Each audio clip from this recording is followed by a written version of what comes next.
Hello everyone. Today we will talk about ASICs, chips, CPUs, forwarding table, ceph, software ceph, hardware ceph, CAM, TCAM, those kind of things. There are many hardware related stuff today we will talk. I have an expert guest with me and we will start talking those topics one by one, and meanwhile, of course, we will sometimes deep dive and Peter is expert on that. I am lucky to have him here. Peter, welcome.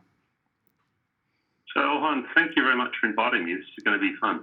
I think you told me we met at Cisco Live that last time, and I'm going to apologise because I don't remember, but I tend to forget people. There was Tom and Tech Field Day. You presented there in Barcelona. Oh, that one. You so brought, I think, couple chips. You gave me also a chip there. Cisco you router. know why I do that? Why? Because you can tell a story, but touching and feeling is better. Yeah. Right? Touching and feeling gives people a way to get the story hooked into your mind. Mm-hmm. Yeah. I still have those. I think a couple of them I have with me, and it was 2018 without any coronavirus and nothing, and we were there enjoying. So it was nice. We every day, I think, around 6-8 hours recording. During the tech field day, network field day, we were doing that, and you were also busy probably because of that, and we couldn't chat. Yeah. I think is interesting because it's so interactive. The first time I did it, I had no idea what it was, and so it was scary to walk into. It's like we're going to live stream this. Like, okay. Yeah. And people are going to ask questions. Okay. So Tech Field, I think, is a very interesting forum. Very interesting. It requires for a presenter, it requires a certain amount of thick skin and being able to think on your feet. And imagine 10 people sitting in front of you around 2 hours. Every vendor coming, and 2 hours, almost everyone expert on the topic, and listening you and asking you questions. And in front of thousands of people, so it's interesting. So my first experience of that was back in Milan, and I was last in the day, and the previous guys had actually run over. So I think they'd already been there for 7 hours by the time I got started. Oh, they were very tired then. I joined 3 times, 2 times I think in the United States, 1 in Barcelona this year. Probably we will do. We talked actually. I will be in Cisco Live Las Vegas, and we will also do there. But obviously it is cancelled now. So hopefully, let's see. Hopefully next year. Back to what you asked me. So my name is Peter. You can probably tell from the accent I'm not an American. So I actually come from Australia, which is a long way away from anywhere. For those that are interested, Australia is also another migrant country. I think we have a very high percentage of people who are first generation. So Australia used to be a very English country, but it's not anymore. So I went to university to do physics. I really liked physics. I figured out that you need to be really good at physics to get a good job, and I fell into writing computer science. Mm-hmm. So I worked in a couple of different places. I worked in an iron ore mine. I worked for a clothing company, and then I fell into networking. I started with a networking company around about 88. Did a year of software maintenance, spent a year basically as an SD in the field in America. I went back, moved into development, moved up the ranks. Was with that company until 95. Mm-hmm. Went and joined a research group in the university. We spun a company out of that in 97. Company went to mid-2000. Then I decided it was time to... So Australia at that stage, the computer industry was shrinking. Okay. So it was and I was on the West Coast, and remember, Australia is the size of the US, with about 25 million people. There are more people in Shanghai. Anyway, the western third of the country is about 2.5 million people with 2 million living in one city. Mm-hmm. Lots of desert. So we just sort of decided that it was time to try America because they were hiring anyone who could walk or talk. So I flew myself over here mid-2000s, basically spent 3 weeks job hunting, went back to Australia with a few offers, accepted one and then waited for a visa to come through. So I got to America January 2001, went to work for a startup. I chose well because I survived long enough for me to get my green card. So I was there the start of 2001 to the end of 2005. So I rode the startup all the way up and all the way down until it hit the ground. And then I decided to join Cisco because I was sick of building stuff that disappeared. Mm-hmm. Often in small companies or startups, you build really awesome stuff, and through no fault of the product, it just disappears and dies. I got sick of doing that because I wanted to build stuff that actually got used. So there's lots of people in Silicon Valley who want to build the best thing and they don't really care if it gets used. That's really not me. Mm-hmm. The car side of the house, I'm not the Formula One car driver. I'm not the Ferrari builder. I'm more the Camrys and Corollas guy.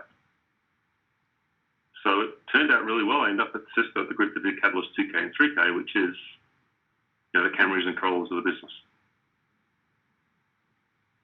So, and you started building chips there, first time? So this gets a little interesting. So I've been all over the stack, right? So I'd written code everywhere from software porting through line card type drivers, right? For drivers for T1, E1 chips, Summit chips, Ethernet drivers. I'd written forwarding code for network processors. I helped specify FPGAs, sort of the jack of all trades. Mm-hmm. So when I got into the group that was doing 2K, 3K, I was like trying to find my way because everyone there had been Cisco forever and I hadn't been. So what I ended up doing was I got assigned to a project that at the time was called NG3K or NGWC, Next Gen Wiring Closet. Because everything is an NG, right? Everything is an Next Gen. I'd actually prefer we just went plus at the end. It would make more sense. So I got assigned to go work on this project, which was the replacement for the 3750. So a couple of us were sort of assigned in, and we had to start dividing the work up into what we think we're going to build. So I was assigned with a couple of other people, and so the first thing I did was really put together the software architecture for that. Because coming from the outside world, I could sort of have an idea, because we wanted to move away from the software design model, which had been very specific to the 3K stacking, to something that looked more like a virtual chassis. So I got to the editor and the assembler of the document for the software architecture. So at the same time, we're coming up with the hardware architecture. So on the way through this, between myself and another peer, we decided to split up, look more at the ASIC, and he could look more at the overall software because he was much more familiar with the Cisco software stack. So that's where I started getting deeply involved in forwarding ASICs. Okay. So the first thing they had to do, and this is around about 2006, is they come up with an architecture spec what they wanted to build. So I needed to start by understanding what they're building from, and then try and figure out how it's going to come out. So aside from that, I ran the review for the software guys for both that architecture spec and then what we call the external reference spec, which is the spec for the chip itself. So the first one of those for that first version of Doppler, that was UADP. That was around about 1,500 pages of text and around about 14,000 of registers and memories. Now, the 14,000 registers and memories, it's a bit of a cheat. What they do is they define the registers and memories in VHDL, and then basically they would define an array or they define a type. But the tool used to generate this stuff just generated multiple copies of it.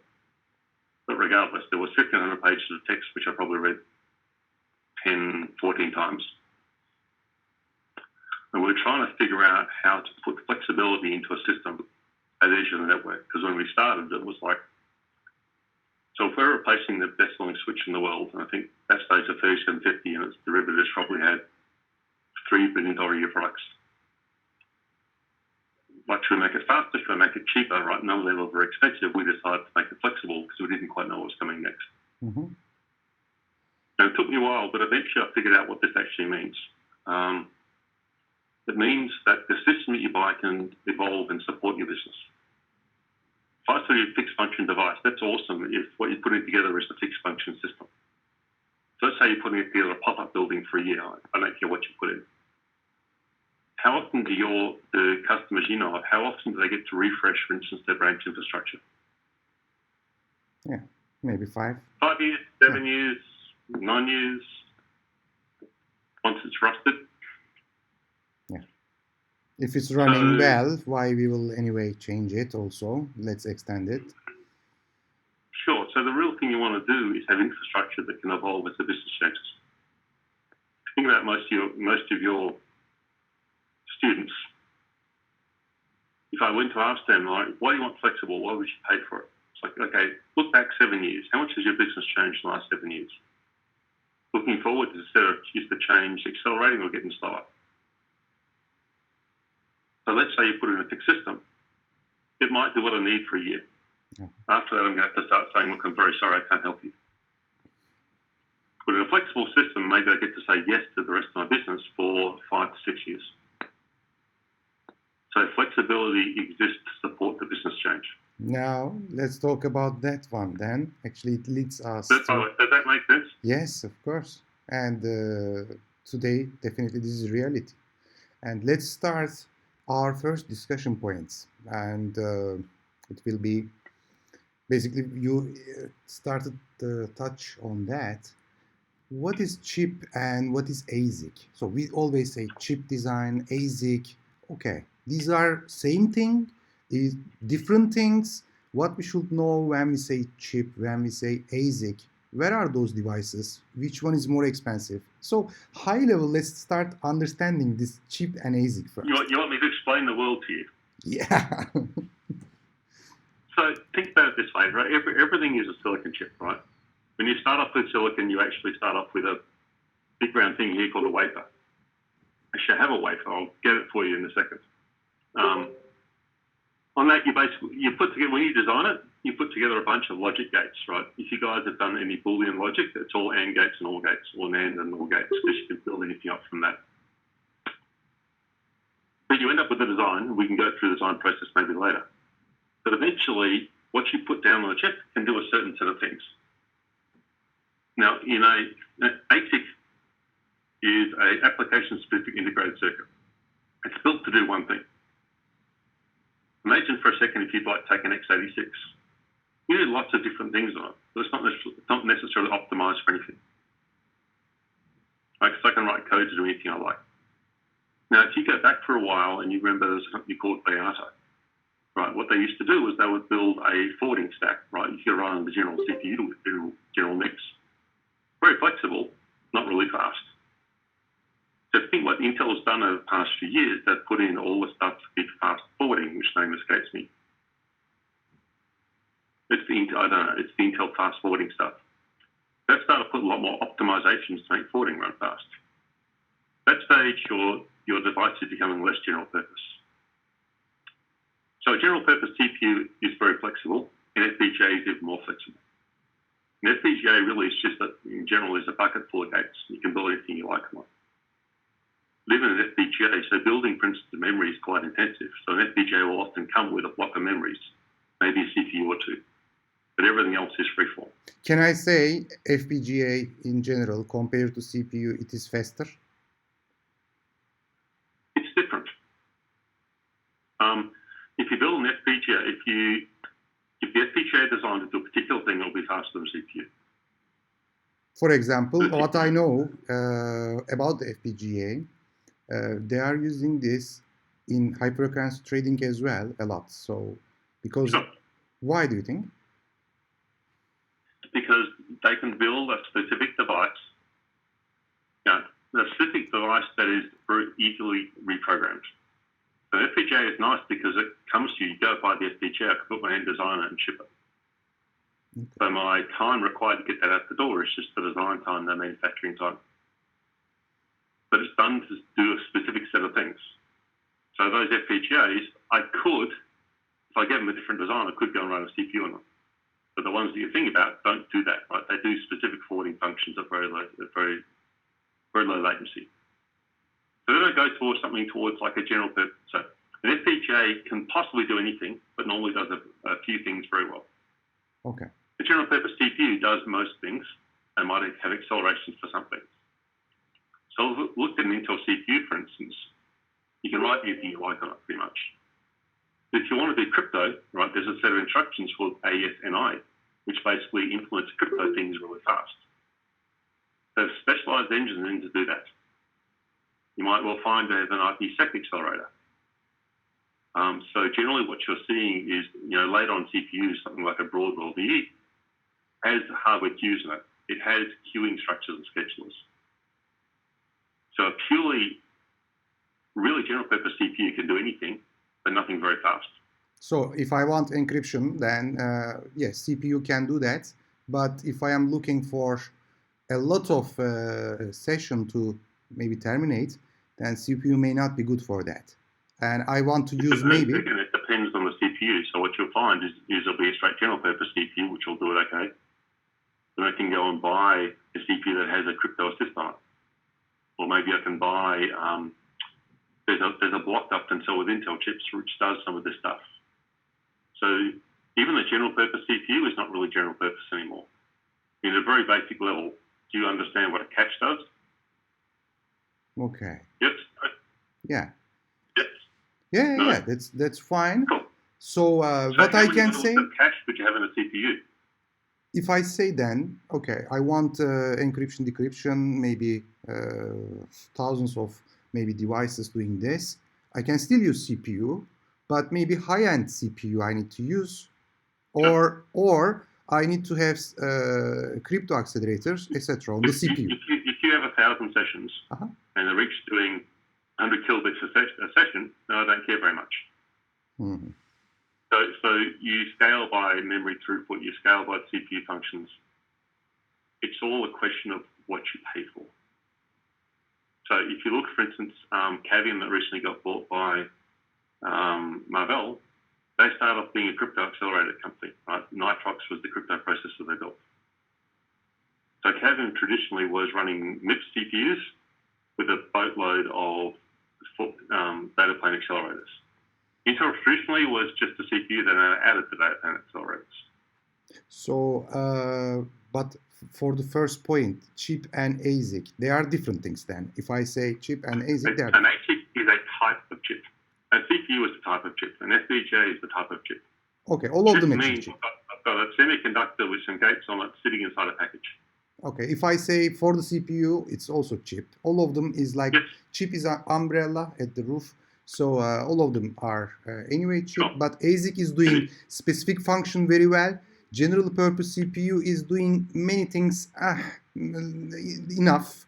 And FPGA is doing those few things very well. Like FPGA and ASIC then little bit similar, right? They have some similar things about them in terms of property, right? But an FPGA, I can update very easily. An ASIC, I can't. Mm-hmm. So an FPGA, for instance, based on the software load I put in it, because I can load it every time, I can make it do A or B or C, depending on the load. An ASIC is harder because it has things burned into it. But an ASIC is much better price performance.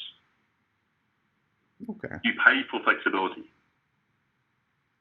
Which one is more flexible, you will think? FPGA or ASIC? FPGA then. An FPGA is much more flexible. Not much? Is much more flexible. Much more flexible compared to ASIC. Because I can program it for me. Okay. I can choose to do whatever I want. Okay. So an ASIC, you work within the constraints of what the ASIC is designed to do when it came out of the factory. So the question is when I get the thing from the factory and stick it on the board, what can it do? The FPGA can do almost anything. An ASIC can do a certain set of things. And they are programmable, by the way, right? Which ones? CPU is programmable anyway, and FPGAs are programmable. ASICs not so much. Not much. Okay. This is also. But what about cost point of view? Which one is more expensive than other? In terms of so price per throughput. Yeah. An ASIC is high throughput. So in terms of effectively dollars per gigabit, dollars per gigabit. Cheapest is ASIC, most expensive is CPU. Most expensive is CPU. Yeah. And after that, CPUs are flexible and slow. Flexible and slow. FPGA, After that, FPGA. Expensive and fast. ASIC, cheaper and fast.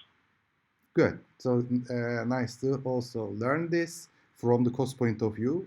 If I will do the same function, if I can do the same function, which one I will use? Probably the answer. If you know exactly what you're going to do, you do a lot of it, you make an ASIC. If you know exactly what you're going to do, and you're not making very many of them, you probably use an FPGA. If you're you're not sure exactly what you want to do, and it doesn't need to go very fast, you can use the CPU. Excellent analogy. So your case in point you made up was the low latency guys that use FPGAs because the CPUs aren't fast enough. So They also use FPGAs because either they're not making very many of them or they know they have to change. This is the answer of why HFT guys, high frequency trading, they are using FPGA. Low latency, flexible, and cost point of view cheaper than CPU anyway. Well, and the cost point to the high frequency trading guys doesn't really matter. Yeah, the other thing they can do is they can change it easily. So firstly, they're not making very many of them, so the cost of building an ASIC is expensive. In terms of if you're building in 15 nanometer, right, you might want to be having $20 million in your back pocket. Yeah. Okay. Those guys are okay. An FPGA, you just do the design, you buy the FPGAs off the shelf. Okay. So another point that I want to discuss, we have many points like this, by the way. Sometimes we will go back and then compare other stuff again and again. Well, as you know, I don't like talking much. Hopefully, in this session, you are doing exception for us. So, what about CPU? Do we have separate CPU on each and every line card on switch and router, etc.? So, every line card, do we have separate CPU per line card? Can we talk about that? That depends. Okay. So there's lots of ways to build systems. Your simplest system in the world is like a 1AU system, right? It'll have a CPU, a forwarding engine, and it'll happen, right? So if you look, for instance, at an ISR router, right, the forwarding often happens in a CPU. Now, if I look, for instance, at a 3850, you've got a CPU and you've got a forwarding plane, one or two ASICs. Okay, but let's say I need to go build a chassis. You're familiar with the 4K and the 6K chassis? Yes? Okay, so the 6K was distributed forwarding. Actually, 6K started off centralized forwarding with dumb line cards and became distributed forwarding. The 4K was always centralized forwarding. So in the 4K, there was no CPU in the line cards. And that's the same structure we have on the 9400 and the 9600 today. Okay, now at this moment I need to ask other this. Systems, like an ASR 1K, yes, they have CPUs on each line card. It really depends how smart the line card is and what processing happens out there. Okay, you said for 4K, for example, centralized forwarding always, right? So basically, when you say centralized forwarding, packet is going to the central general purpose CPU to be forwarded? No, if you take a look at the 4K 9400 architecture, what you find is the line cards are very simple. They're basically adapters, right? Out there on the line cards, there might be 5 chips, there'll be an FPGA. We actually have an ASIC sitting out there to do some adaptation stuff, but doesn't do forwarding. So the packets then get passed as active supervisor. They get forwarded in hardware, except for exception packets will get put up to the CPU. So the path for forwarding in the 9400 between two ports next to each other is via the SOUP. Okay. Okay. If you looked at a traditional 6500, you don't need to do that. So the 6500 is distributed forwarding, so each line card forwards it on its own. So, well, let me make this simpler. A 9300 is basically a virtual chassis. Would you agree with that? Okay. Where the backplane is the stack. Uh-huh. So in this case, every member has a CPU on it. They're just doing different things. One of the CPUs, every CPU is dealing with its own local forwarding system. We call the line card side of the code. 2 of them are running what we call the RP side of the code, and that's given a standby supervisor. But in that case, in that system, packets are forwarded locally. So there's a centralized forwarding system, distributed forwarding. Yeah. Even on, for instance, an ASR 1K, it's centralized forwarding, but they have CPUs and line cards because the line cards are much more complex. So you put a CPU in the line card when you need to do a lot of work. So a CPU could be anywhere from small to big, depending on how much work you need to do. So for the 9300, I think you said, we have centralized forwarding. So 9300 or 94? 9400 is centralized, 9300 is distributed. Okay, for the 9400 series, if packet is going to the CPU to be forwarded, right? No, the supervisor card. Supervisor card. So the supervisor card has both the CPU on it to do the control plane and 3 ASICs to be the data plane. So still we are using the ASICs for the forwarding, and those ASICs, but we don't have any ASIC on the line card for the 9400? So the 9400 does have an ASIC on the line card, but it's not a forwarding ASIC. Okay, so we have then separate ASICs, forwarding ASICs and other job ASICs. Can you talk about that? It gets a little complicated. So on the original 4K, the forwarding plane on the supervisor and what was on the line card, we call the stub chip, were different chips, very different. If you go look at the 9400, we did some economizing.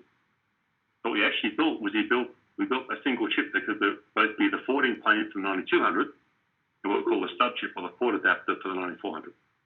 It has two modes, that chip. So we have stub chip, forwarding chip then? In the 9400. Now, what gets confusing is the 9400, the stub chip in the 9400 is the forwarding chip in the 9200. Okay. we just built it with two different functions. So far so cool. But none of those devices, CPU is not forwarding the traffic for the 93 and 9400. But there are other devices though, CPU is forwarding the our packets, so right? there is a slight exception we get here. So previous to moving to ASIC, a whole lot of systems would have an exception path where they would forward through the CPU. Now, when you find this, for instance, in the 3750, if you were making a change to clause, then it wouldn't fit, right? We might basically start forwarding stuff through the CPU where it will go away. Exception path, maybe you couldn't forward a IPv6 packet with extension headers. So there used to be those cases. We're sort of getting rid of them because it doesn't make any sense. So in general, in the 9K, everything is forwarded in hardware. Okay, but what about those exception packets? They are not forwarding. I have to go back and see what we do. We tried in general to get rid of them. Part of going to ASIC was to sort of harmonize with the ASR1K forwarding architecture. Okay. The ASR1K, the CPU there is called quantum flow. And it's more like a general purpose CPU because it has basically an array of CPU cores that are customized, and then it has hardware for doing queuing and scheduling.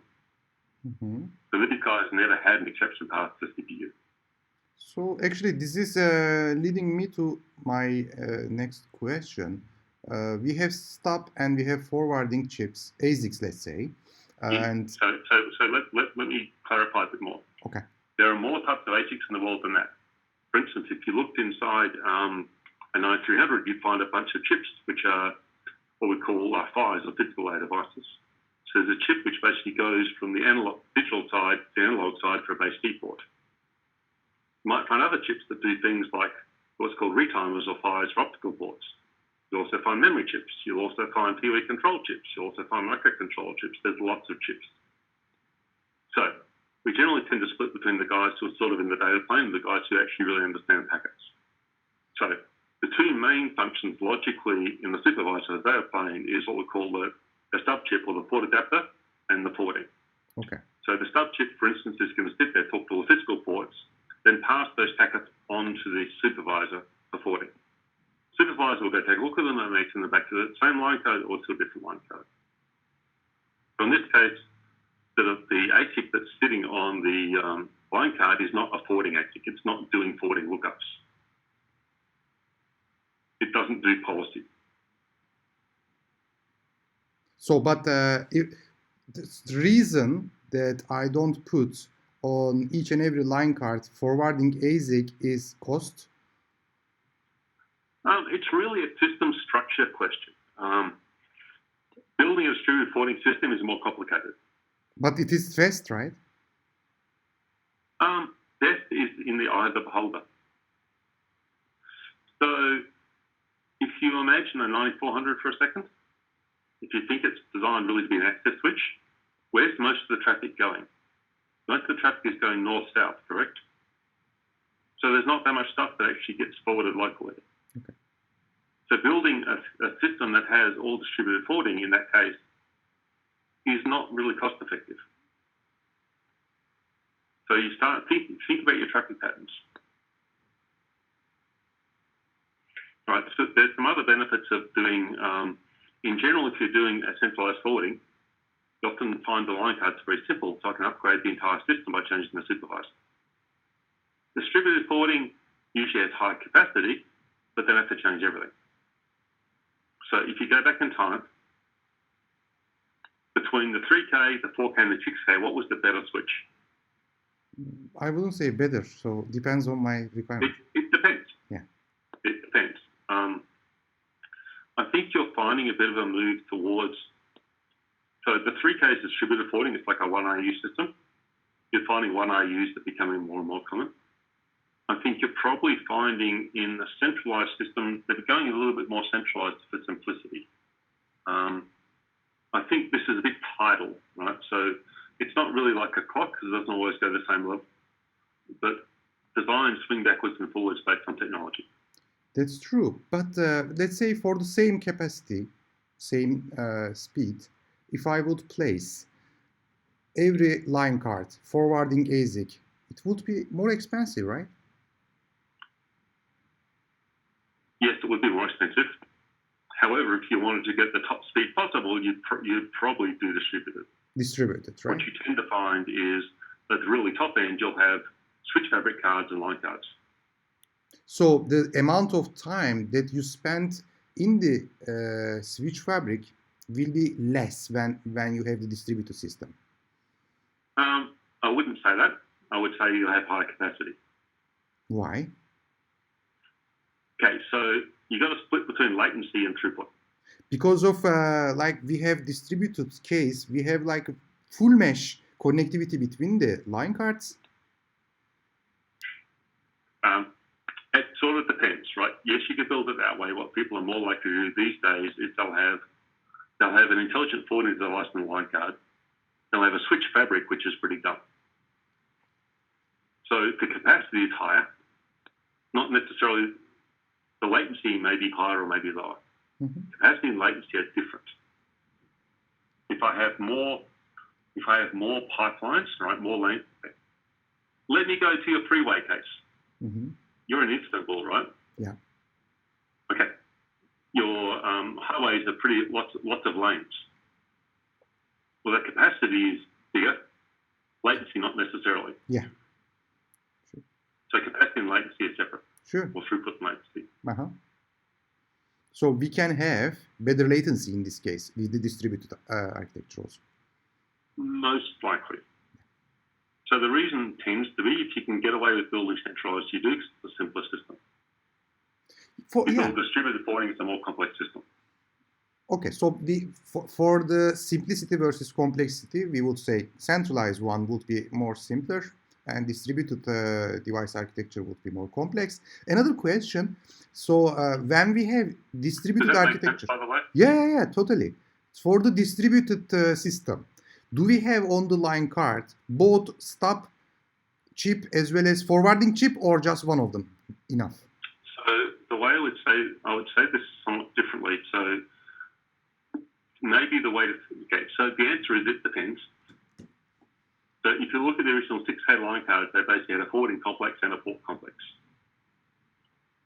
If you look at what we would have, for instance, on a 3850 or a 9300, we have one chip that does both. So the functions exist. Whether they're single chip or multiple in one chip, that's a packaging question. Okay, both function. If it's on single chip, what do you call it? Forwarding chip or? We call it. I'm really describing functions. So it's really a function, not a chip, right? So in the 9400, right, that device really talks to almost all line cards and a couple of uplinks. Uh-huh. Right. In the case of 9300, that device is talking to all the ports plus a stack interface. So it's really that there are functions and they're combined different ways into chips. As I said to you earlier, the stub chip or the port ASIC we use in the 9400 is the forwarding ASIC we use in the 9200. We just use different properties inside it. So I think you've always got to think of functional blocks and then map them into physical reality. Okay, so stub chip can be forwarding chip as well in different system. It depends how you built it. It flexibility I put in. Mm-hmm. So in that particular case, if we had built a dedicated chip just to do the port adapter to 9500 line card, it would have been cheaper. But then we would have had to build yet another chip. And chips are not cheap to build. Okay. So once you've built a chip, the higher volume, effectively the less price per chip. When you say that, no, it doesn't make sense to me, because we said most expensive is CPU, and now we are talking ASIC, and you say it's not cheap to build it. Why? Right. Not cheap to build, right? So it might cost me, just to do the layout at the factory, it might cost me $20 to $25 million. Not counting design and test and everything else. But once I get it built, then the throughput, the gigabits per dollar is really cheap. So I have to spend a lot of money up front. So I remember one case. I think he gave me CPU. Sure. So the thing that we call UADP Mini 2.0 Mini, that's the one that's in the 9200. And the 9200 is both the forwarding plane and the CPU is wrapped in there, because we wrapped an ARM CPU complex inside that chip, because that was optimized for cost. The same device we actually use in the 9400 is the port adapter, and we just don't use most of the functions. Why do we do that? Because it turned out to be cheaper for us to build one chip that could do both things than two chips that could do one thing each. Okay. So I remember one case, probably it was CPU though, one of the vendors, let's say hardware vendors, very famous Chinese one. So their CEO, we were together in one meeting, and together we were sitting. He gave me, I think it was CPU, and he said me, Orhan, this what I give you is around $200 million. I didn't understand that day what he was talking about. So why it is costing too much money to build CPU or ASIC? Or is it first time when you build? Yeah. Back to what's required. So you start off, someone has to go do a design, right? So imagine for a second, have you ever looked at writing x86 assembler? In any assembler code stuff? They're complicated. If you go back in time, think about what it takes just to build an adder or a multiplier, let alone what caching and everything else. So these are very, very complex devices. So just designing it, first designing what you want in designing is very expensive. But eventually what you do is you come out with, you got a whole bunch of RTL and you compile it. So then what you've got to do is you've got to go and lay it out on a physical device, which means you've got to grip it, you've got to deliver power to everything, right? So the whole deal with physical layout is very complicated. Then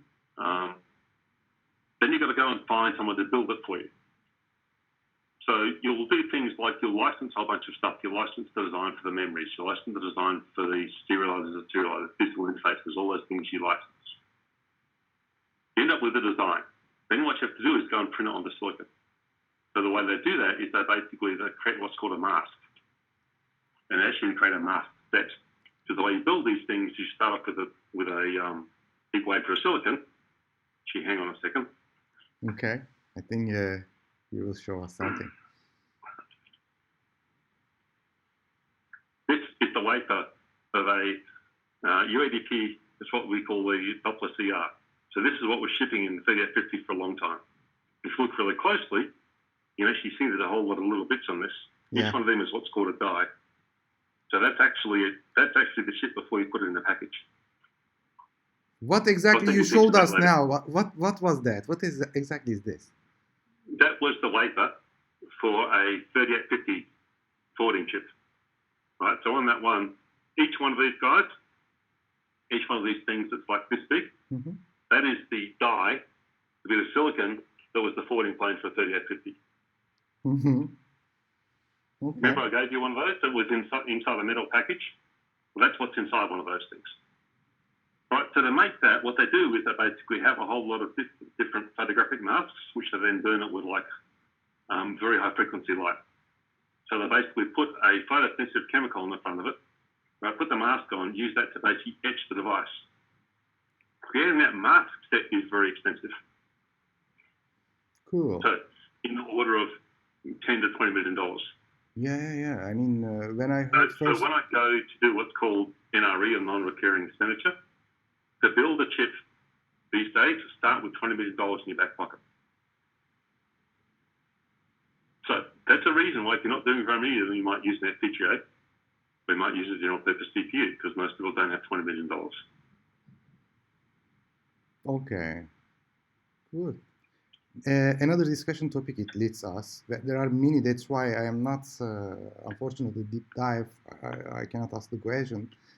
So, CAM. But by the way, hopefully what comes out of it is the whole set of next questions to ask. Okay.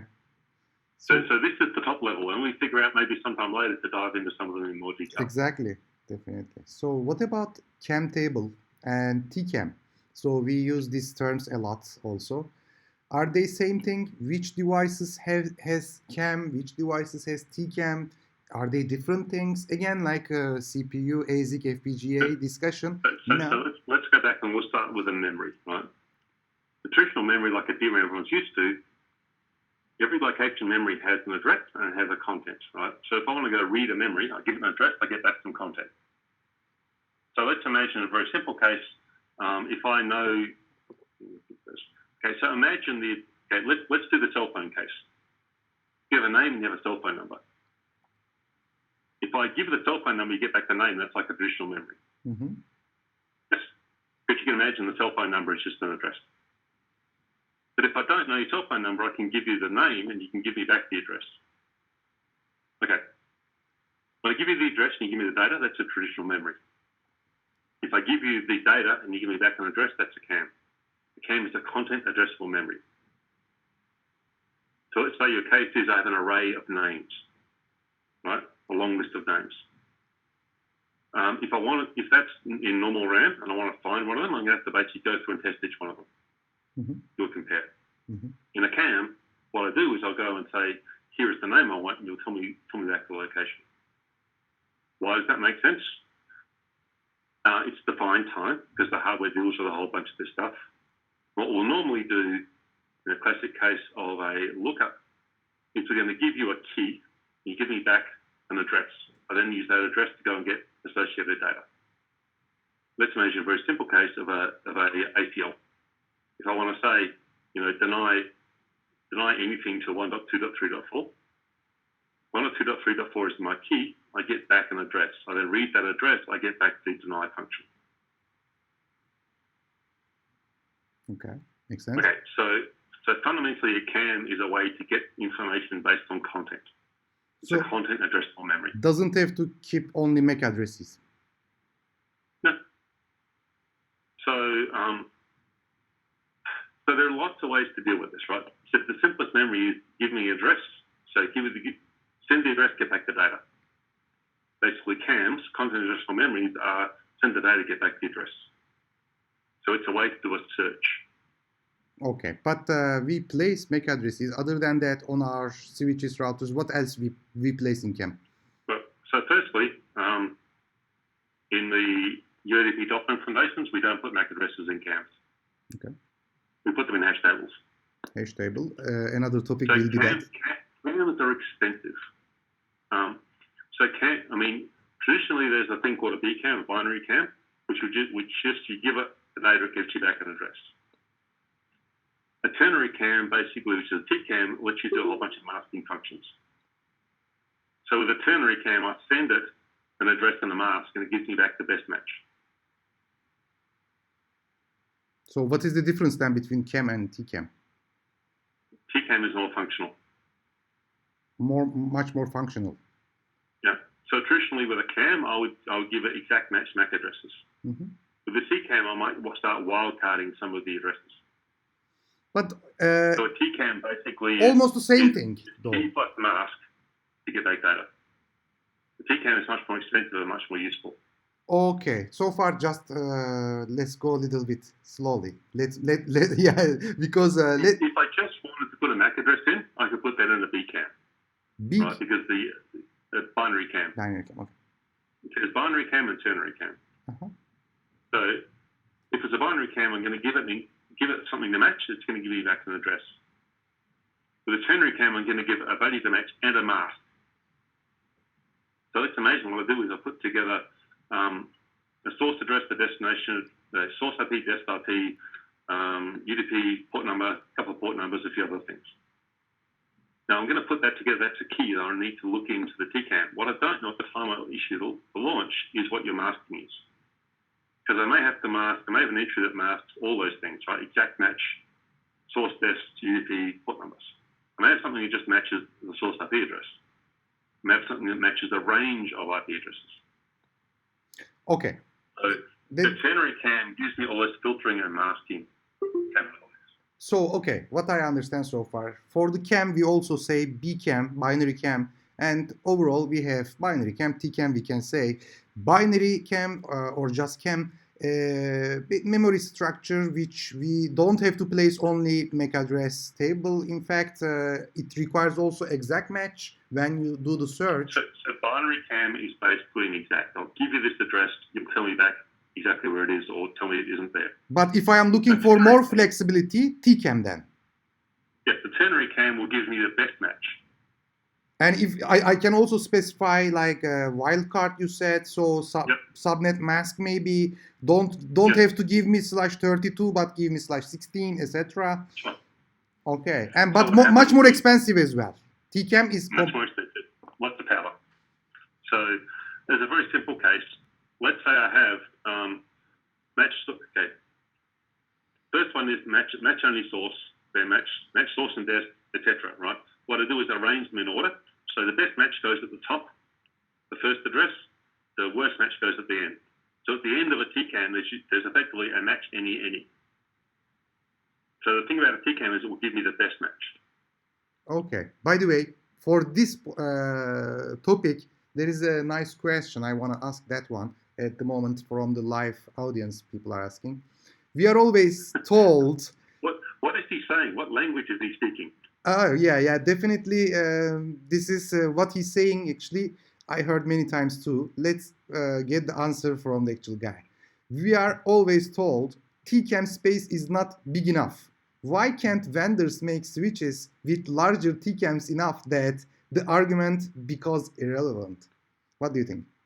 Money. So if you go back, the most obvious example for this one is the 6500 and the XL, right? So what they did with that was they put an extra memory on the outside of it. That cost a lot of money. So in general, for the UDP family, we chose not to use external memories. We choose not to use them because they're expensive and because they basically change latency. So traditionally, people would say, build a chip that you can put an external memory on and only put it on some of them. But the latency for external memory is huge. Again, think about a CPU. In a CPU, basically you have anywhere up to 3 levels of cache before you go to external DRAM. The reason you have the cache is it satisfies things a lot faster. Okay, so if I can put my memories inside, they satisfy a lot faster, I can get much wider keys, they enable a lot of things. So the problem is that TCAM is big and expensive and hot. So there's a key problem these days with actually building chips is actually getting enough power into them and getting heat out of them. Mm-hmm. Right? Because what you end up doing is you end up with a very small area of the chip often, which is very, very power hungry. So you start doing all sorts of interesting tricks to try and decrease the power there. Because getting enough power into that area of chip and getting the heat out is hard. So for TCAM and binary CAM also, you call them chip? They're all memories. But you don't say chip? No, because they're usually embedded inside something. So I could get a chip which is just a CAM. That's pretty rare these days. So for us, the CAMs are functions inside our chip. Okay. So what about this CAM and TCAM? Are we seeing them in switch or specifically router or both? Everywhere. Everywhere. Firewall as well, the other network device as well? So it really depends what you have. If you look to the firewall, I'd have to go and look at a particular device for that. So in general, there's a whole lot of different devices. So when I'm speaking of, I'm speaking mostly of switching chips. Uh-huh. But we are seeing, those are the ones I'm most familiar with. If we are talking about TCAM, we can also see in the routers as well, you say? Sure, depending on the router. So if you take a look, there's some people who build routers which are just based on Intel CPUs. Mm-hmm. They're not using CAMs, right? They might use other tricks. So it comes back to what you want, right? If you look at an ASR 1K. I don't remember what they've got. I have to go back and look at the specs. Mm-hmm. So TCAMs tend to be a thing for switching because they are very fast. The thing about a TCAM is you can do a very complex lookup in a defined time. Often if you're in software forwarding, that's not so important. A software forwarding system will often take as long as it needs to do because it'll have a buffer at the front.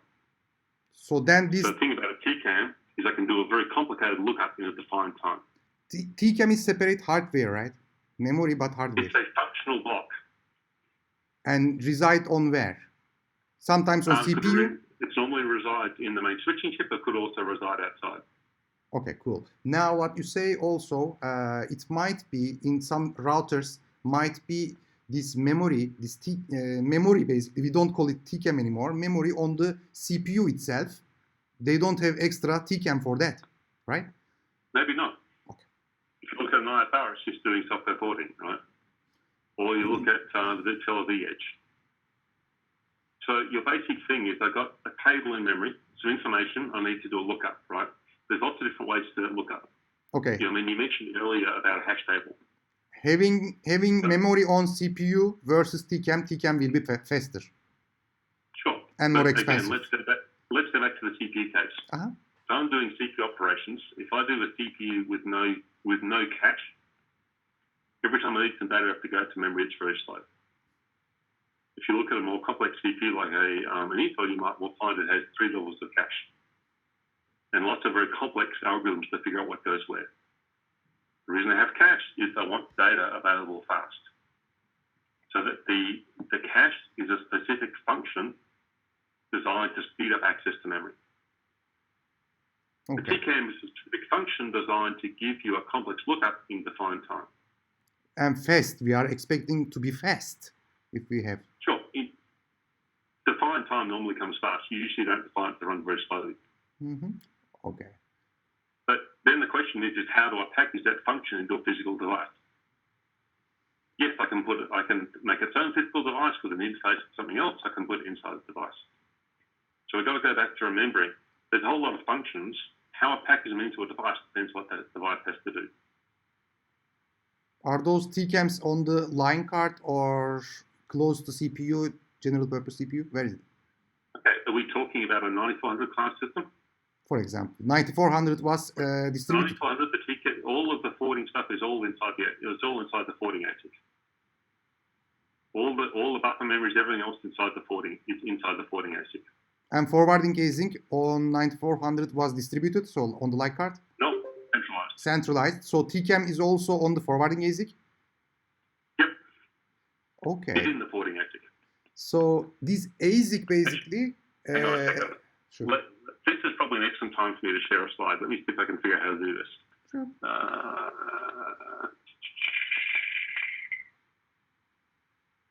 Fixed pipeline, that's the flexible pipeline. All right, how do I do the share from here? Okay, just let me make you presenter. Just a second. Please. And then we can share the screen. Make presenter. Okay. I think you should accept that. Shift screen enable 1 to 1. Okay, can you see my screen here? Yes. Excellent. All right, so this is an overall picture in general of what's in UADP. So this device here, this is effectively the ASIC as a whole. What you're seeing is that you basically have this pipeline here, all these lookups, all these fast memory tables are inside the ASIC. I could move them outside, but it will be much more expensive and much slower. But you call it fast memory lookup tables, not TCAM. Sure, because then there's TCAM and there's hash. Where is TCAM here? It's not on the forwarding ASIC. It's in this block in here. This entire thing out here is the forwarding ASIC. Okay, and which part is we call TCAM here? It will be one of the types of fast memory lookup tables. Okay. So we have multiple types of tables. So, we have some tables which are just direct addresses. Mm-hmm. We have some tables which are TCAMs. We also have some tables we call a hash table. I'll stop sharing for a second so I can get back to seeing everyone. Sure. So, A hash table is a very easy concept. It's basically another way to do it's a hash table is a software implementation, is an implementation of a content addressable memory, but it's a different implementation. It's not defined time. So in a hash table, you'll take the key, which might be a MAC address. You produce what's called a hash of that, right? You put it through a CRC function. Then that gives you a small address. You index into that address, and what you get is you walk across a linked list of values. So the first thing is what's called a hash. Right? The hash gives an address to what's called a hash bucket. Then you have a list of entries. You walk your way along comparing them. That is a much more efficient in power and also area version of doing a content memory for an exact match. For an exact match. For an exact match. So which means it's not we, TCAM. for instance, would do all of our host routes and all of our MAC address lookups will all go in hash. Okay, now if I would say this, would it be correct? So since it is exact match, it is similar to CAM, not TCAM, binary CAM, right?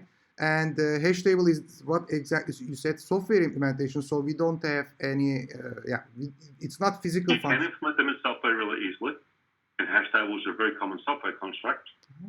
We also use them in UADP for all of our exact match. Exact match. So they are not TCAM, and since they are not doing this, it seems that compared to TCAM, they are not much flexible also. No. And they are cheaper. They are cheaper in terms of area and power for certain things. Yeah. So basically, it's also bring down the cost of the device as well. Sure. So if you think about like a 9300, for every host we know about, we need both an IPv4 address and we need a MAC address. We don't have that many ACLs. We don't have that many. Mask routes. So the bulk all we have is host associations. So all of those go in hash tables. Now what happens is when we issue a lookup, I'm issuing a lookup, for instance, for a IP address.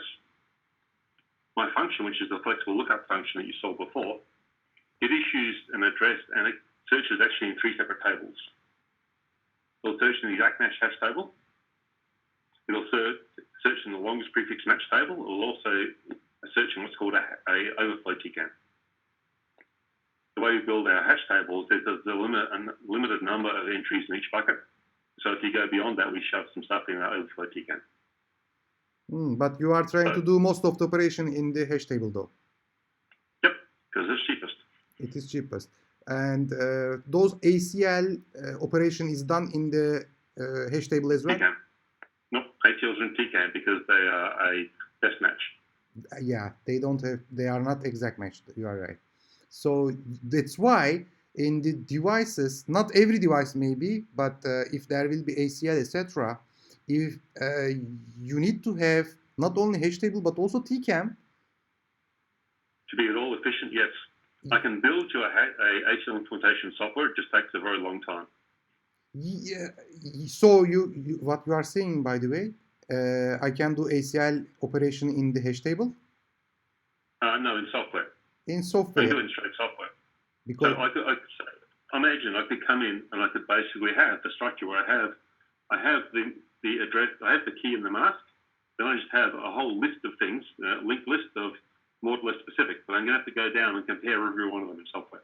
And by the way, some devices, let's say some even routers, might be doing ACL operation, forwarding, lookup, layer 2, layer 3, all these operation without any TCAM, without any hash table, but just using the CPU. Yes. Yeah, it's all about then cost and what you are expecting and speed.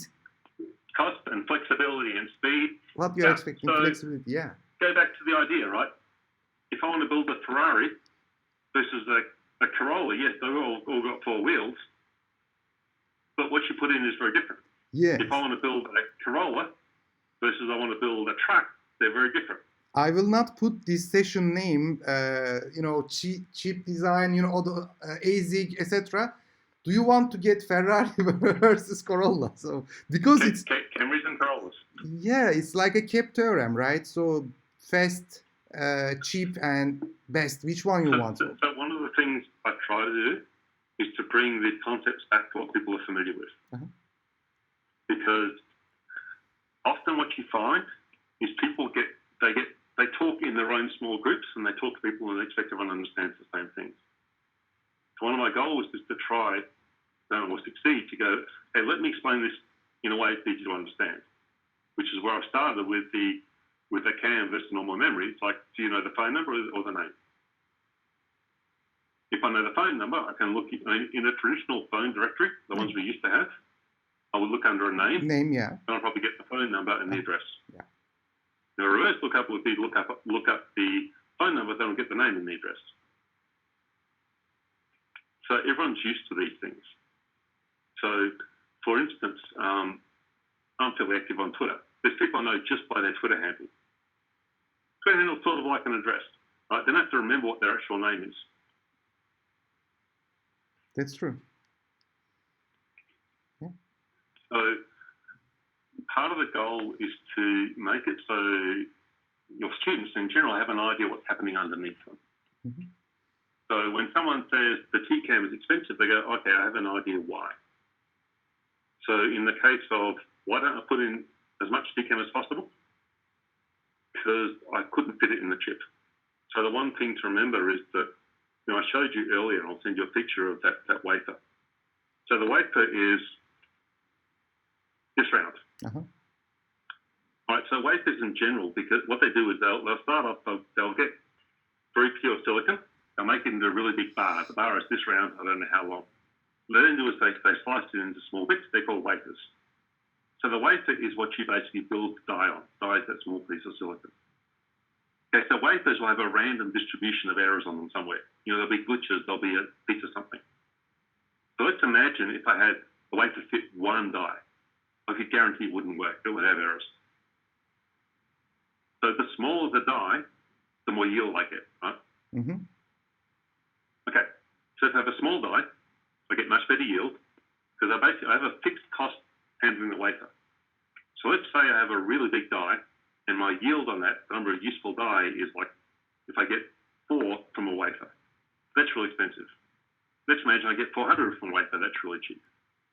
That's your point. But so the size matters. So if I put more TCAM in, the size gets bigger, which means my cost per part gets bigger, and the power gets bigger. So basically, so would you like? Let's imagine you walked in to your friendly Toyota dealer, and you took a look at the cars. You said, "I want the Lexus for the price of the Corolla." What would your friendly car dealer tell you? Lexus. So, if you take a look, right? So, I could use a 9300 or 9400 and active switch. They have different characteristics. 9400 has more resources. Now, if you go take a look at the 95 and 96, their tables are bigger again.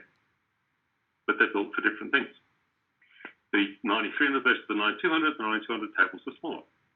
So, okay, the answer for this question then, which is why we don't place much more TCAM space, and we always say TCAM, it is cost, of course, but not only it seems the cost, but anyway, this place that we can put this TCAM on the ASIC, let's say, is also limited space. If we want to make it, larger TCAM, we need to grow our ASICs, and then that increases the cost. It increases also power requirements, heat, and I need to cool it down. So, Power delivery into high-end ASICs is becoming really difficult.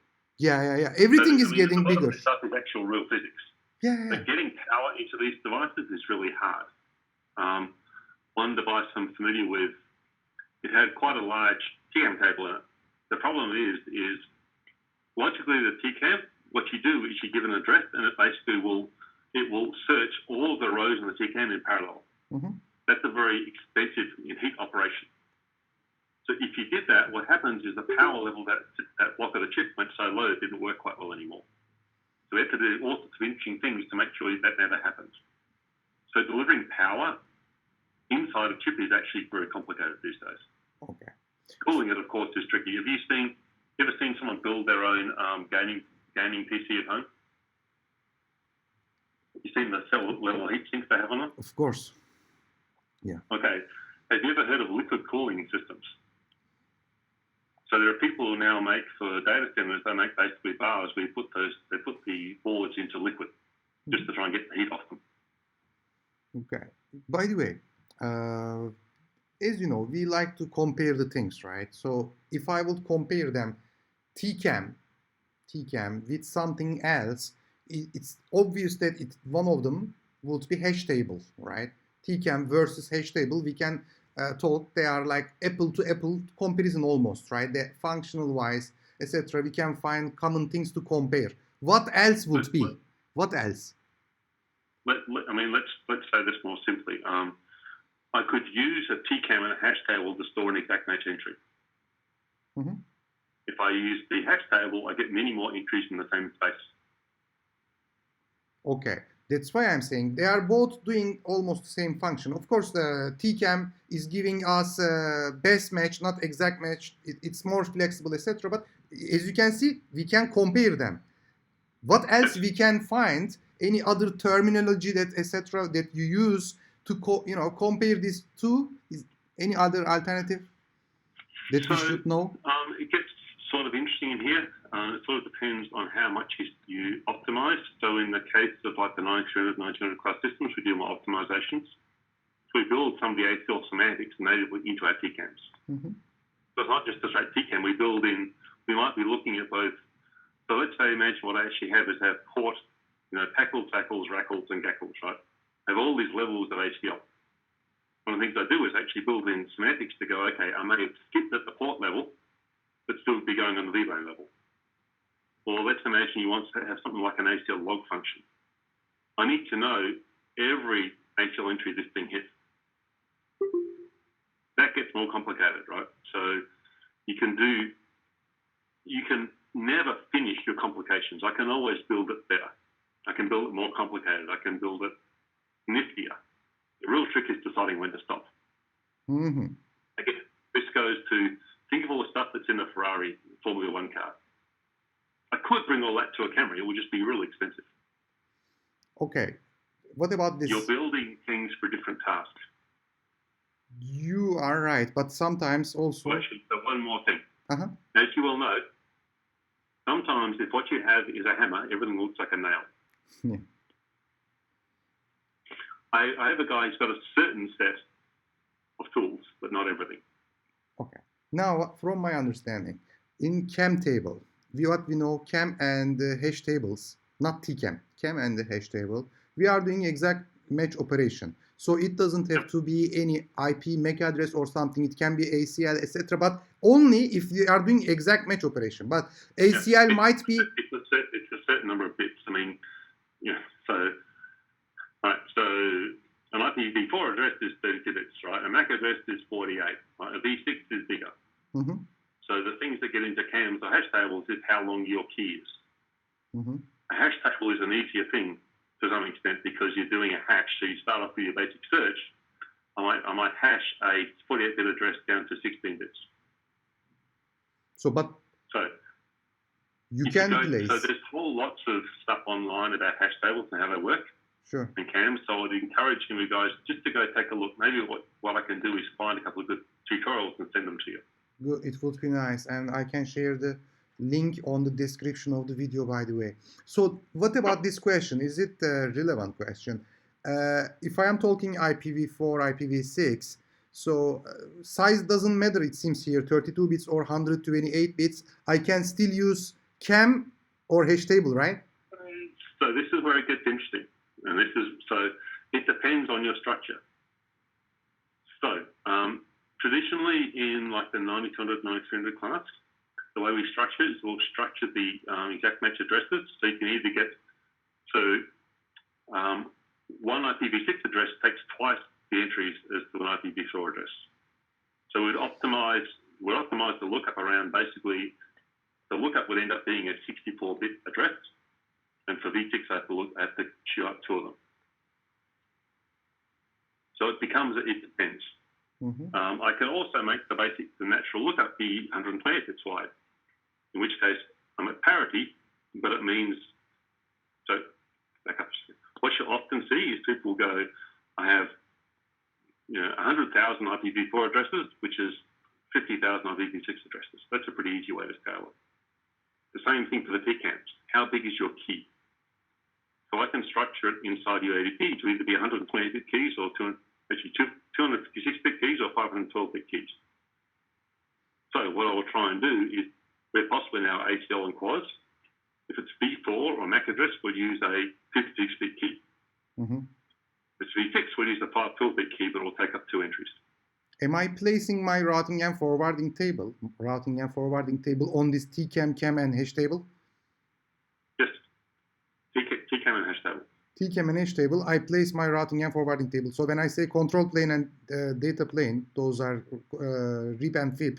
My RIP and FIP are on... No, your FIP are down. I'm going to take the RIP, then I'm going to construct a logical FIP, then I'm going to map that FIP into the various tables. So 3 levels, right? So I get the RIP from the routing protocol, Mm-hmm. right? Mm-hmm. I then have a RIP. I then have to go through it and create what we call a FIP, a forwarding information base. Only the stuff I care about. So I don't care about routes I'm not going to use, for instance. So basically, All I have to do is I have to go and take the FIB and figure out how to map it into my piece of hardware. We are talking about, I think now, this software and hardware, so, when it comes to Cisco device, software Ceph, hardware Ceph, or software forwarding, hardware forwarding, you are talking about that. So let me back up for a second. So let's say I'm running OSPF, for instance. Uh-huh. OSPF is going to give me a RIP. Right, it's going to give me, for instance, all the routes. It's going to give me the better ones or worse ones. I'm then going to decide what to use. So basically, taking the full RIP, you produce a FIB, which is for this IP address, where should you go? So the FIB basically gives you that. I then have to take the FIB, again, in software. I then have to map it onto my piece of hardware. Different pieces of hardware have different implementations. One has more or less TCAM. Another one might have different TCAM sizes. The original 6K used to use mostly CAM. My 300 uses mostly hash. When I say software forwarding table, am I talking about hash table, and hardware for that forwarding table, am I talking about TCAM? No. Okay. Can we explain the software forwarding and hardware forwarding? So let's imagine you have a nice router which has no hardware forwarding. Mm-hmm. So it takes the RIB, it gets the FIB, it then uses the FIB to forward. And we are talking only software forwarding on that device. Sure. Now, in reality, most devices will take a FIB. They'll then restructure that FIB into some more efficient manner. So a FIB normally is designed to be distributed amongst a bunch of things. But let's say I'm doing forwarding on an ARM versus an x86. Depending on the size of the cache line, I might structure those things differently. So eventually, the FIB is quite abstract. You refactor the FIB to match what your forwarding infrastructure is. Mm-hmm. So RIB, FIB, actual table is forwarded. So RIB, software FIB, hardware FIB, if I say this, same thing? Yeah. And still, okay. For me, when I say TCAM, then which one? Software FIB or hardware FIB? TCAM. Hardware FIB. Hardware FIB. Hash table also hardware FIB. Excel, okay. I could do a hash table. So where it gets interesting, it's a function, right? I could build a software forwarding function that used a hash table. It will be a software hash table, not a hardware hash table. Can hash table be a hardware FIB? Yes. Also hardware FIB. So in the case of the 9300 or 3850, as I said to you earlier, the vast bulk of our entries are actually hash tables because they're all our exact match. So a hash table is a function. I can implement the software, I can implement the hardware. Mm-hmm. The TCAM logically, again, is a function. So I could have an API call that's a TCAM type lookup in software. I'm going to give it a value and a mask. It's going to give me back an address. I can build that in software. It's just not efficient. Okay, so far so good. If I have TCAM, I am talking about hardware FIB. If I am talking about hash table though... Physical TCAM, you're in a hardware FIB.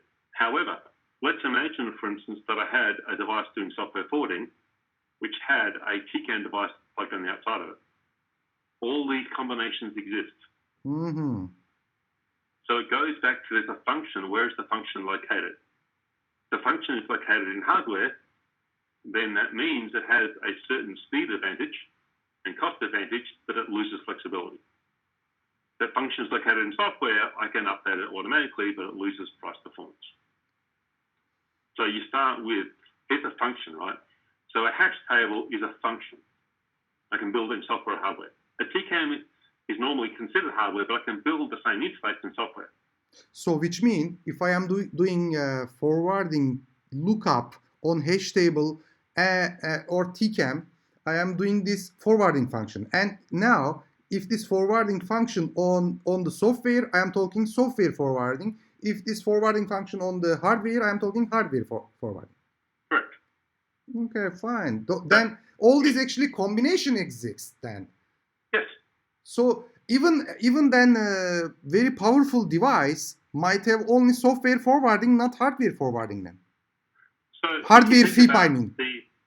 If you think about the, we can show you the CSR1KB. That's still the name of it. That's the ISR forwarding code running in the VMware container. Now, how fast it runs depends upon the system you put it on. Intel has a whole bunch of stuff they're adding to improve forwarding. So in that case, you're running software, but with some assists. So an example for that might be, there's assists on a whole lot. I told you earlier, there's assists like the AES instructions. There's also assists like a crypto accelerator. So Intel might have something to go and do an IPsec encrypt or decrypt. Mm-hmm. Mm-hmm. So it's software forwarding, but with a hardware assist. Mm-hmm. I mean, if you think about it, the simplest hardware assist in the world is a multiplier function. Right? If I didn't have a multiplier function in my assembler, I could write it, right? It would be really slow. No. So a multiply function is the hardware assist. What about okay, RIP? RIP is another function, routing lookup function. So RIP is a data structure you build up based on routing protocols, OSPF, ISIS, BGP. Mm-hmm. So a RIP is a data structure. And it resides on where? Resides on where? Again? Resides on where? On the TCAM hash table again? No, a RIP is a software function, right? So RIP is going to reside wherever your control plane runs. Your general purpose CPU? General purpose CPU. Always. Is it? Can it be on the ASIC? It would be really dumb. Never say never, but I would not do that. So because of flexibility, right? You said that. It's complex processing. It's not particularly time critical. It's a lot of memory. Exactly. So I build up the RIP from a whole bunch of different protocols. I have the RIP. I then basically do some reduction on it to produce the FIB. So let's say, for instance, on the RIP, I might have 45 different routes to get to you. Producing the FIB, I'm going to produce the best one of them. Okay. Then I'll take the FIB, which again is just a data structure. I will then reformat it to go and put in either software or hardware forwarding. Yeah. It's so far makes sense for sure. So which means RIP can be, but doesn't make sense, but can be on the ASIC as well for sure. As you said, it's not time critical like forwarding. That's why, and also you might expect some functionality, some intelligence from the routing protocol. The RIB is normally actually huge as well as a whole bunch of extra data. So putting a RIB in an ASIC makes no sense. Put in a cheaper place, which is CPU. Yeah, put it in a cheaper place. Put it in a more flexible place with more memory to play with. That's time critical. Yeah, in the first. So this again goes to, you need the right tool for the right job. Yes, in the very beginning you define that. Hammer, I can treat everything like a nail. That's not efficient. In the beginning you define that, okay, it's the cheapest one, but more intelligence, CPU, we said, maybe slower, of course, compared to ASIC and FPGA. I mean, and this I think is the key lesson out of this. If you want to, if there's particular task to do, go and figure out the tool you have that's best fitted for it. Right? Just because I have one of these doesn't mean it's the right thing for everything. If I'm selling you, for instance, selling you Cisco gear, between the 9200, 900, and 9400, they're different value propositions. which is the right one? Well, that depends on what you're building, what your customer needs. What I really want, we often focus on things like what's the cost or what's the total cost of ownership. I make TCO network 0, right? I'm going to turn it off, I'm going to sell all the kit. Okay, then my business doesn't run. Okay, so what we're actually talking about is the value proposition. What value do you need? I like to think of this stuff as an ROI, right? So in the case of 93 versus 92, 93 is more expensive, the value is better, right? So your ROI might be better. So people need to be able to evaluate what are the tools I have, what's the return on investment I can offer to my customer, right? What's the right answer for them? But I think even more that you have to be able to explain to them, look, here is the set of answers, right? Here is the good and the bad points. Here's how they work out. Because showing up and saying, I have the answer for you, that gives them no agency. You want to explain to people, look, here's as far as I know, here's the best set of choices, here are the trade-offs. Let me assist you in making a choice. Definitely. Cambridge, Corolla, and Lexus. So you cannot say, okay, out of those 92, 93, 9400 series, if I would tell you which one is best, I don't think you will. I don't think you will say this one is best. There is no best anyway. I love all of my children. Yeah, these students also like that for me. All are my baby. But it's a very basic thing. This stuff, all the stuff we build, it's cool, but it's tools to do a job, right? Our job is to let companies do what they do better, right? To make things easier. So there isn't a best tool for the job. There is. So for instance, Cisco Catalyst and Cisco Meraki, they're different ways to consume. Meraki is awesome if you're in a lean IT system. It just depends what you want. So I think the key for your students is to work out how to offer a good set of choices to their customers. Because what you really want is you want your customers to come back to you 3 years later and say that was a good choice.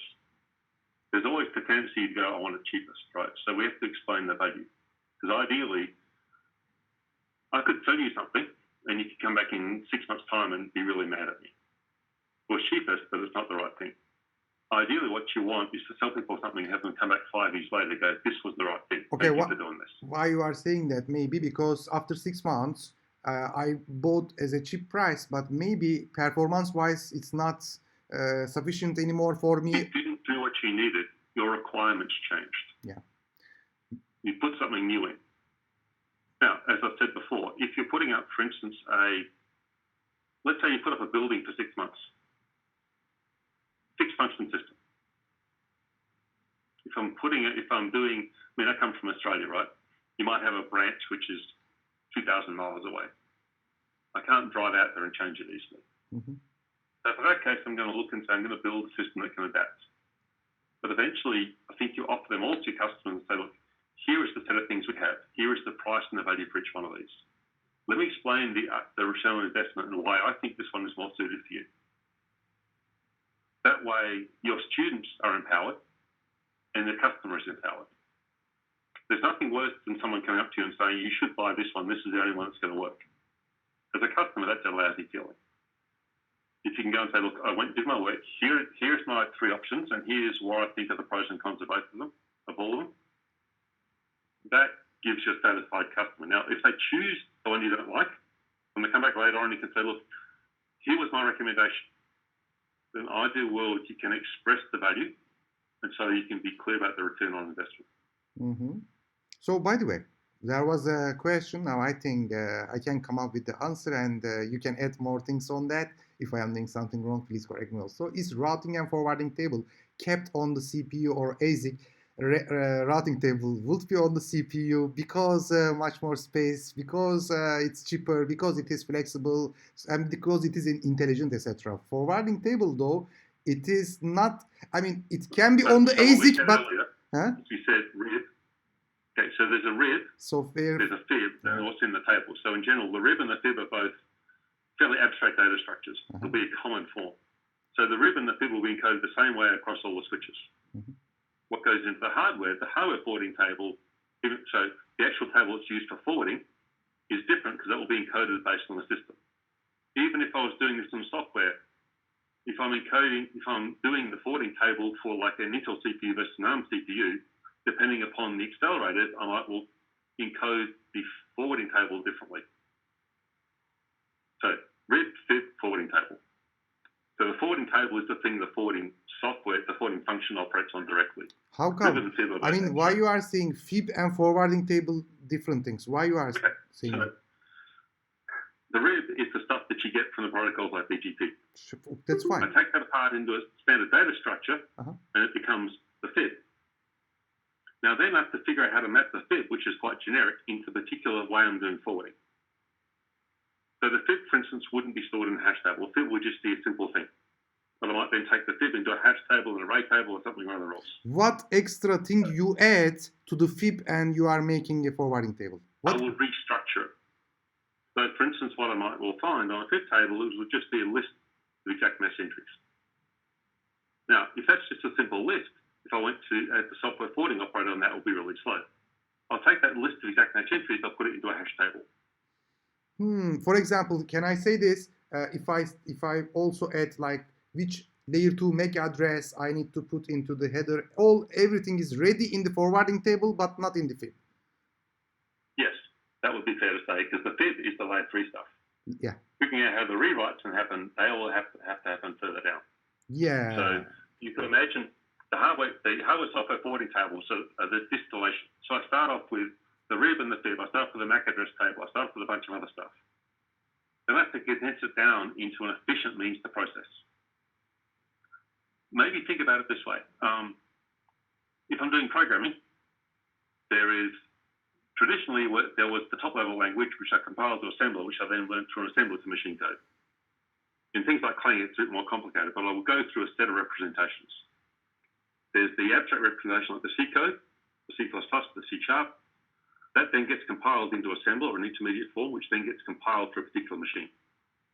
So the current compilers, they'll go top level language, right? They'll compile it to an intermediate stage, then they'll target it to a particular machine. That's probably the way to think about it. The RIB is the top level. We compile it down to an intermediate form as the FIB. We then target it to a particular machine. And does that analogy make sense? Yes, definitely. And if I would say this one, would it be correct? For the FIB, okay, RIB at the very top, then FIB you say, and after that, hardware layer, forwarding table I have. If I would say this one, same thing, RIB at the top, software forwarding table. FIB, software forwarding tables. Because again, I'm going to take all the information I got from the FIB, maybe with other things, I'm going to say, on this particular target, what's the most efficient way of dealing with this? Right, so let's say the software forwarding thing has a TCAM function. Fine, I'll use that. Let's say the software forwarding thing has a hash table, but let's imagine, for instance, it has a way to create a hash of a certain size as one instruction. So the hash on one device may end up being 16 bits, and on it might be 32 bits. So I'm going to basically, having got the intermediate stage, I'm then going to target it to a particular device. It's like running the optimizer compiler for ARM versus Intel. Like they're different. They're all software. But the bottom layers, you might want to be different. How big is the cache? A very simple one is when designing tables. To be most efficient, I need to know the width of the cache line. Because what I want to do is compress as many entries as possible into one cache line.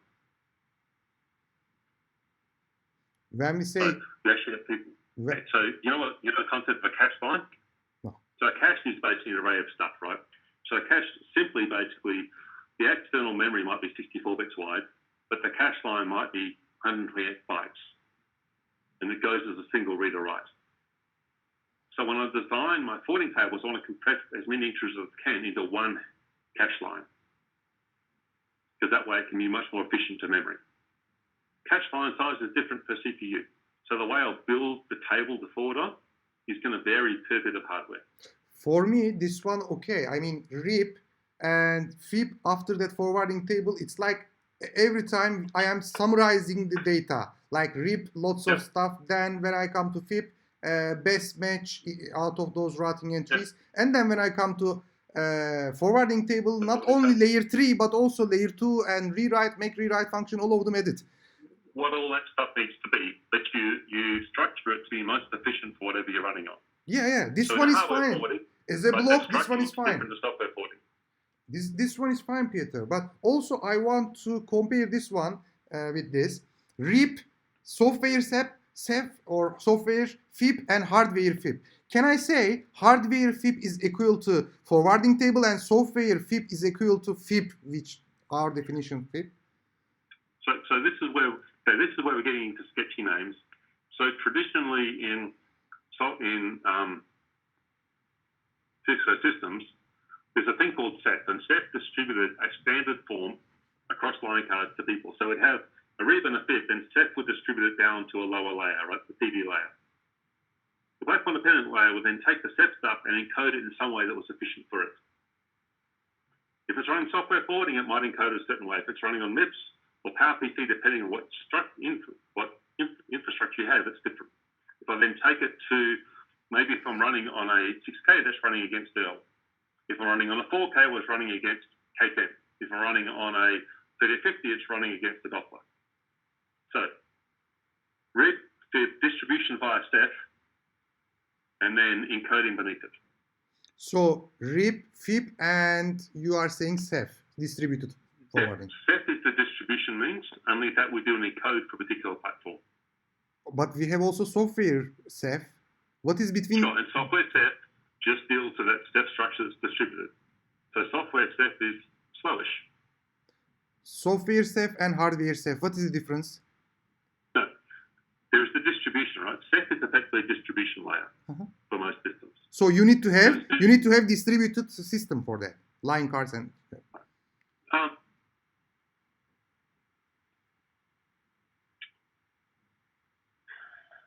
RIB, FIB, Ceph. On some systems, the only thing underneath Ceph is one card. On some, it's more than one card. So Ceph is the distribution to the PD forwarding layer. Okay, the PD forwarding layer could be just an implementation of Ceph. It could be an optimized software implementation. It could be a hardware implementation. There are lots of levels of abstraction here. There's a saying which is turtles all the way down. So at one stage, people used to imagine that the world sat on a turtle, right? Imagine the turtles keep getting smaller. So what happens is as you go down, you go from more generic data structures to more specific for what you need. So from RIB to FIB, you get rid of all the stuff you don't need, right? You get rid of all the variations to what routes you need. You then take the FIB, you process that to make it efficient, and you distribute it to people.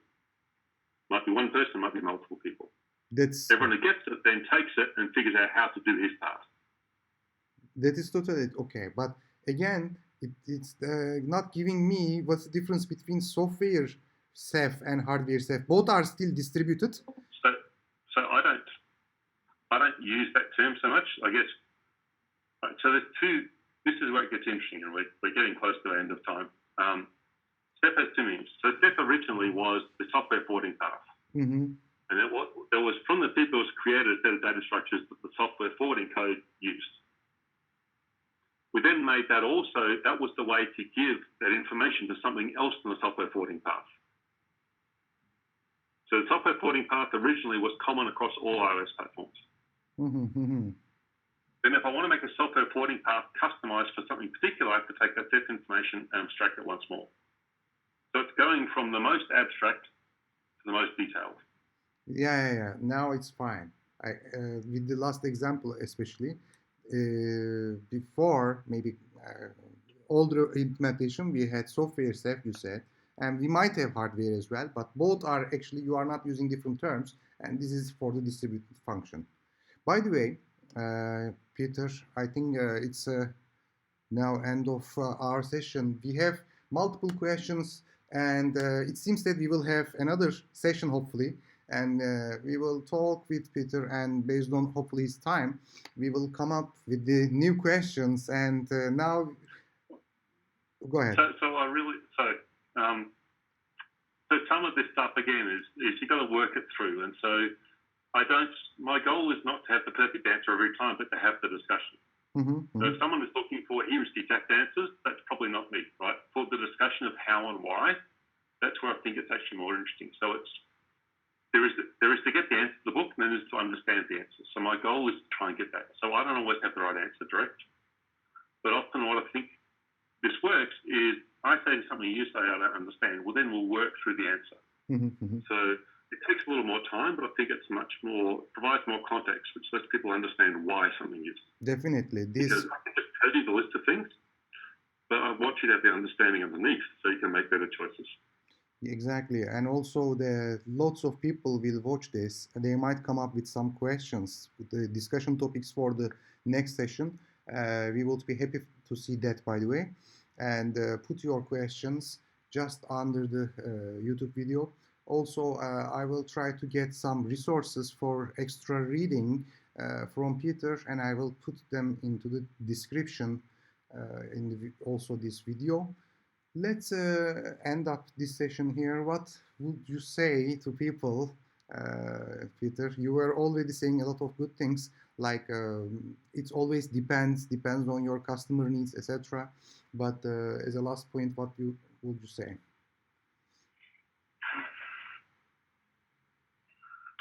I would say that your customers, so your students, so if I had no customers, I wouldn't have a job. I wouldn't get to do the things I like. And your students are a key part of getting things out there. So I think the people in the field are very important, and they have to represent us to the customers and the customers to us. So I think it's very good to have a broad base of knowledge so you can make better choices and figure out a way to feel comfortable. So go off, do general reading, ask good questions, talk to all your friends. I think there's lots of people out there, listen to people who make sense. You know, there's whole lots of people, there's blogs, there's Twitter, attend training courses. Don't feel like you have to know everything, because no one does, right? Use your friends to ask around. So everyone knows a different part of this, and so this is a bit like, it's the village thing. We all need a bunch of different skills. Definitely. So I will really appreciate everyone being willing to listen to me, and I'll look forward to some questions. And maybe if we ever get around to Cisco Live back in Europe again, we'll get to see you in Amsterdam. Let's see. By the way, if people will ask you some questions, etc., I think you are using Twitter. Twitter is probably the best way. Okay, what's your handle? So my Twitter handle is @PeterGJones. Thanks for that. So guys, please put your questions under the YouTube video. Also, we will share this discussion on social media, especially on LinkedIn. So you can also type your questions there, discussion point for the next one, what we will talk, what do you want to see, give your feedback, would be great. So one thing I would say, Ilhan, is it's probably better if you can collate the questions, because I tend to get busy and a bit forgetful. So if we can collate the questions and make them common, that's probably the better way to get it done. Sure. And maybe a thing that might make sense is maybe we do this as on another call. Maybe this also makes sense. We can put together some of the stuff on a blog as well. Yeah. Frequently asked questions. FAQs, yeah. But probably like a live talk would be, for me also, I enjoy more. So I am learning also a lot of things out of these discussions. You know your customers better than I do. Thanks for joining today. Thanks for being with us, Peter. Really, I know you were quite busy actually for a couple of weeks. We have been trying to find some slots. Now he needs to go to another meeting. I know that. So thanks for joining. Guys, also, please put your comment again. You can follow us on Twitter and LinkedIn, Peter Jones, or you can find us. Have a good day.